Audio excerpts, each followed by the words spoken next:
बात का जिक्र किया कि बिहार में किसान आंदोलन की शुरुआत सीमांचल से हो रही है। थोड़ा सा मैं इसमें एक बात जोड़ना चाहता हूं।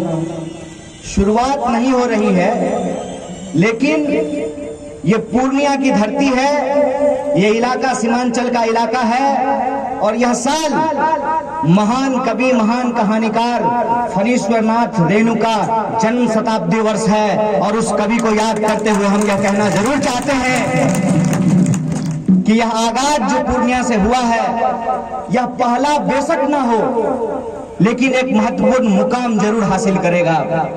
यह बात मैं इसलिए कह रहा हूं, इसके पीछे कहने का तर्क यह है कि मैं किसी और आंदोलन से इस आंदोलन को जोड़ करके नहीं देख रहा हूं, लेकिन मैं इतना जरूर समझता हूं कि जिस इलाके के लोग अपनी राजनीतिक शक्ति को लेकर के, अपने राजनीतिक अधिकार को लेकर के सचेत होते हैं, उनका खड़ा होना ही अपने आप में इस बात का संकेत होता है कि बदलाव होने वाला है। मैं आपसे इस विनती के साथ, इस आग्रह के साथ यह कहना चाहता हूं कि यह किसान आंदोलन सिर्फ किसानों का आंदोलन नहीं है। यह किसान आंदोलन सिर्फ खेती को बचाने का आंदोलन नहीं है। यह आंदोलन सिर्फ किसानों को एमएसपी का लाभ मिल जाए, इसका आंदोलन नहीं है। यह विनती करते हुए इसलिए मैं कह रहा हूं कि इस आंदोलन के भीतर जो ऊर्जा लगी हुई है, इस आंदोलन के भीतर जो चिंता है, उस ऊर्जा और चिंता दोनों को हमको समझने की जरूरत है। मैं सबसे पहले चिंता के संदर्भ में आपसे कुछ बातें साझा करना चाहता हूं। बहुत सारे लोग ये कह रहे हैं कि किसान को आंदोलन करने की क्या जरूरत है, वो खेत में जाकर के खेती करें। कुछ लोग तो यहां तक कहने लगे हैं कि ये किसान है ही नहीं, ये राजनीतिक दलों के भारे पे बुलाए गए लोग हैं। ये तो मैं सभ्य भाषा में बोल रहा हूं। अगर आप बिके हुए पत्रकारों और मीडिया चैनलों को सुनेंगे तो आपके कान से खून निकल सकता है। वो कहते हैं कि ये किसान नहीं है, ये आतंकवादी हैं। पिछले कुछ महीनों से मेरे फेसबुक पे बहुत सारा मैसेज आता है और वो मैसेज करने वाले ज्यादातर लोग जो हैं वो वेस्टर्न यूपी, हरियाणा और पंजाब के हैं। ज्यादातर मैसेज में लोग लिखते हैं, भाई साहब माफ कर दीजिए, गलती हो गया। हम सोचते हैं किस बात का माफी मांग रहा है, हमने ऐसा क्या कर दिया। तो अगले लाइन में लिखता है, आपको देशद्रोही समझने की गलती कर दी, जाके पैर न फटे बिवाई, वो का जाने पेड़ पड़ाई। जब हमारी यूनिवर्सिटी के ऊपर हमला हुआ था तो हम इस देश में घूम घूम करके लोगों को कह रहे थे कि हमारी यूनिवर्सिटी देश के खिलाफ नहीं, देश के आम आवाम के हक और अधिकार के लिए खड़ा होने वाली यूनिवर्सिटी है। हम उस वक्त भी कह रहे थे कि यह लड़ाई सिर्फ विद्यार्थियों का लड़ाई नहीं है। हम उस वक्त भी कह रहे थे कि यह लड़ाई एक विश्वविद्यालय को बचाने की लड़ाई नहीं है। ये लड़ाई दरअसल इस देश में देश के जवानों, किसानों और इस देश के आम आवाम के हक और अधिकार को बचाने की लड़ाई है। याद कीजिए, जब सीए एनआरसी का विरोध हो रहा था उस वक्त भी हम यही कह रहे थे कि यह सिर्फ मुसलमानों का आंदोलन नहीं है। और आज जब किसानों का आंदोलन हो रहा है तब भी मैं आपसे यही कह रहा हूं कि यह सिर्फ किसानों का आंदोलन नहीं है, ये इस देश के आम और आवाम के हक और अधिकार को बचाने की लड़ाई है। और जब मैं ये बात कहता हूं तो इसके पीछे एक तर्क है, इसके पीछे एक दावा है कि मैं ऐसा क्यों कहता हूं। मैं पहली शुरुआत करना चाहता हूं अपनी यूनिवर्सिटी से। हमारी यूनिवर्सिटी में जो आंदोलन हुआ, उस आंदोलन में हम क्या मांग रहे थे? हम कह रहे थे कि शिक्षा खरीदने बेचने की चीज नहीं है। शिक्षा इस देश में पैदा होने वाले हर इंसान का बुनियादी अधिकार है। हम कह रहे थे कि आपको जितनी परीक्षा लेनी है ले लीजिए, आपकी इच्छा हो तो अग्नि परीक्षा ले लीजिए, लेकिन अगर हमारे भीतर काबिलियत है तो हमको पढ़ने लिखने का अधिकार होना चाहिए। और ये हम आपसे भीख नहीं मांग रहे हैं, ये हमारा बुनियादी अधिकार है, इसको हम आपसे मांग रहे हैं और इसको हम लेकर के रहेंगे। तो बहुत सारे लोगों ने कहा कि शिक्षा सस्ती अच्छी क्यों होनी चाहिए? जिसके पास पैसा है वो पढ़े, जिसके पास पैसा नहीं है वो नहीं पढ़े। तो मैं एक सवाल आपसे पूछना चाहता हूं, अगर ऐसा ही होता कि जिसके पास पैसा है वही पढ़ सकता है, तो क्या इस देश में डॉक्टर बाबा साहब भीमराव अंबेडकर देश का संविधान लिख पाते? तो पहले कानून ये था कि एक लिमिट के बाद आप किसी भी आवश्यक वस्तु का भंडारण नहीं कर सकते हैं। अगर आप भंडारण कीजिएगा तो दरोगा को ये पावर है कि जाकर के उसके ऊपर छापा मार सकता है। इसीलिए आप सुनते होंगे जब प्याज 80 रुपए किलो हो जाता था तो प्याज के गोदाम पे छापा पड़ता था, पड़ता तक नहीं पड़ता था, और फिर प्याज का दाम घट करके 40 से 20 रुपए पहुंच जाता था। आज के डेट में इन्होंने काला बाजारी को कानूनी अमली जामा पहना दिया है।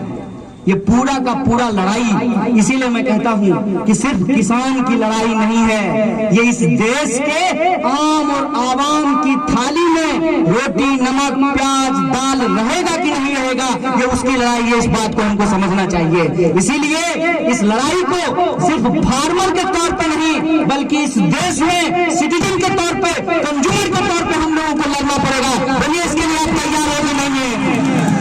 अगर आप तैयार हैं तो मैं आपको एक भरोसा दिलाना चाहता हूं, ठेकेदारी का जो ये कानून ये लेकर के आए हैं, 3 कानून है, याद रखिएगा। एक, मंडी समाप्त करने का कानून, दूसरा, किसानों के खेत को ठेका प्रथा पे देने का कानून, और तीसरा, जो आवश्यक वस्तु है उसके काला बाजारी को बचाने का, ये 3 कानून है। तो ठेकेदारी का जो कानून है उसके संबंध में एक बात बोल करके अपनी बात को खत्म करूंगा। ये बिहार की धरती है और इस बिहार की धरती पर जब महात्मा गांधी आए थे नील की खेती का विरोध करने के लिए, तो नील की खेती का विरोध किसान क्यों कर रहे थे? किसान नील की खेती का विरोध इसलिए कर रहे थे कि अंग्रेज ही नील खरीदते थे। आया नया उजाला 4 बूंदों वाला, अब तो प्रचार भी नहीं आता है। नील की खेती में जो नील पैदा होता था उसको अंग्रेज खरीदते थे। अब आप मुझे बताइए कि हम अपने खेत में नील उगा लिए हैं और अंग्रेज अफसर कहेगा कि हम तुमको 1 रुपया देंगे, तो हम उस नील का क्या करेंगे? नील खा सकते हैं क्या? नील खा तो नहीं सकते हैं, तो हमको मजबूरी में 1 रुपया में ही अंग्रेज को बेचना पड़ेगा। कुछ सालों के बाद किसानों को यह एहसास हुआ कि ये अंग्रेज हमसे जबरदस्ती नील का खेती कराते हैं और ये नील हम इनके पास ही बेचने के लिए मजबूर हैं, और इस मजबूरी का फायदा उठा करके ये हमारा शोषण करते हैं। तो चंपारण के इलाकों में किसानों ने यह तय किया कि हम नील की खेती अपने खेत पे करना बंद कर देंगे। तो अंग्रेजों ने कहा कि तुमको नील की खेती अपने खेत पे करनी ही होगी। किसानों ने कहा कि हम नील की खेती नहीं करेंगे। नील अगर तुम नहीं लेते हो तो हम और किसी के पास बेच नहीं सकते हैं, लेकिन अगर अपने खेत पे हम धान उगाएंगे तो तुम अगर हमारा धान नहीं लोगे तो हम चूड़ा कूट करके खा लेंगे, हम चावल बना करके खा लेंगे। ये फर्क आप समझिए। यह जो ठेकेदारी का कानून है, जिस कंपनी के साथ आप करार कीजिएगा, मान लीजिए आप खस की खेती शुरू करते हैं, आप पिपरमेंट की खेती शुरू करते हैं, आप स्ट्रॉबेरी की खेती शुरू करते हैं, तो वो कंपनी ये बता करके कि आपका प्रोडक्ट जो है वो हमारे स्टैंडर्ड के हिसाब से नहीं है, आपका प्रोडक्ट हमारे स्टैंडर्ड के हिसाब से नहीं है और आपका सामान नहीं लेगा तो आप बोलिए आप किसके पास बेचने के लिए जाएंगे? तो मजबूरी में कम दाम पे आपको उसी कंपनी को अपना सामान आपको बेचना पड़ेगा। उस नील की खेती के खिलाफ, उस ठेकेदारी के खिलाफ गांधी जी ने अलख जगाया था और उस आंदोलन का नतीजा देखिए कि 47 आते आते अंग्रेजों को भारत छोड़ करके जाना पड़ा। यह बात मैं आपको सिर्फ याद दिलाने के लिए आया हूं कि यह बिहार की धरती है। जितना दिल्ली में हंगामा होना है हो जाने दीजिए।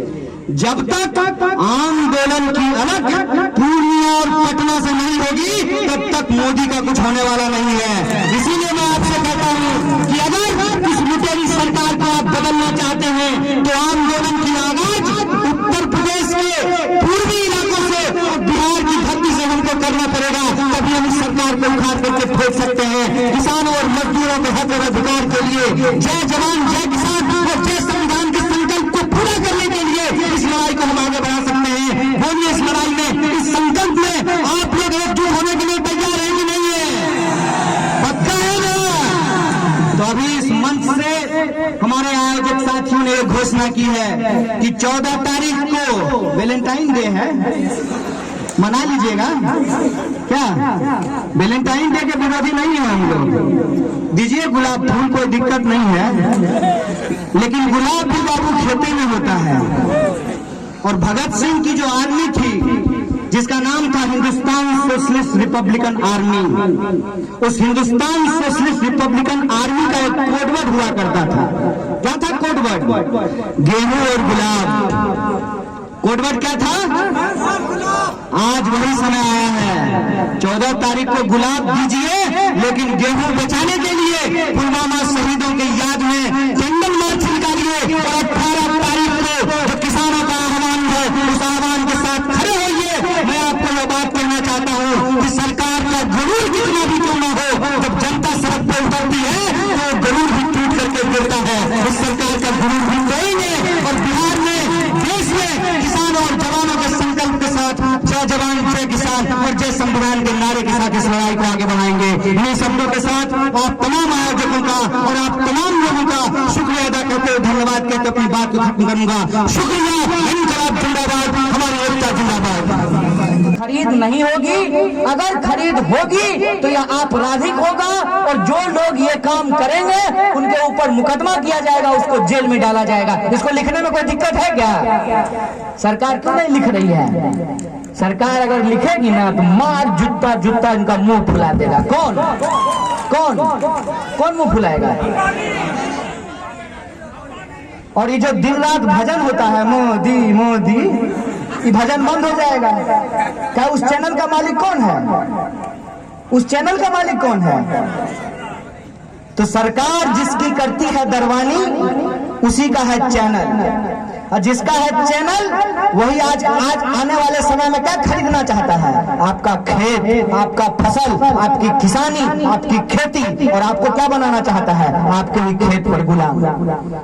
और ये बात मैं क्यों कह रहा हूं? इतवार को कानून पास हुआ है। क्या सर? इतवार को कानून पास हुआ है, और जिस दिन कानून पास हुआ है उससे 2 दिन के बाद रिलायंस रिटेल ने 50,000 करोड़ का अपना शेयर बेचा है। कितना? क्या को सुनना हुआ? 50,000 करोड़ रुपए। क्या को सुनना होगा? गिनती कर लीजिएगा।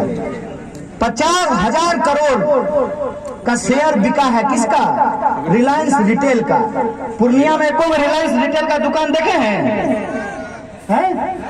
एगो एडवांस जिला है तब आप। 2 गो लोग कितना है यहाँ पे? 3 गो। और कितना शेयर बिका है? 50,000 करोड़। और कितना फल का दुकानदार है?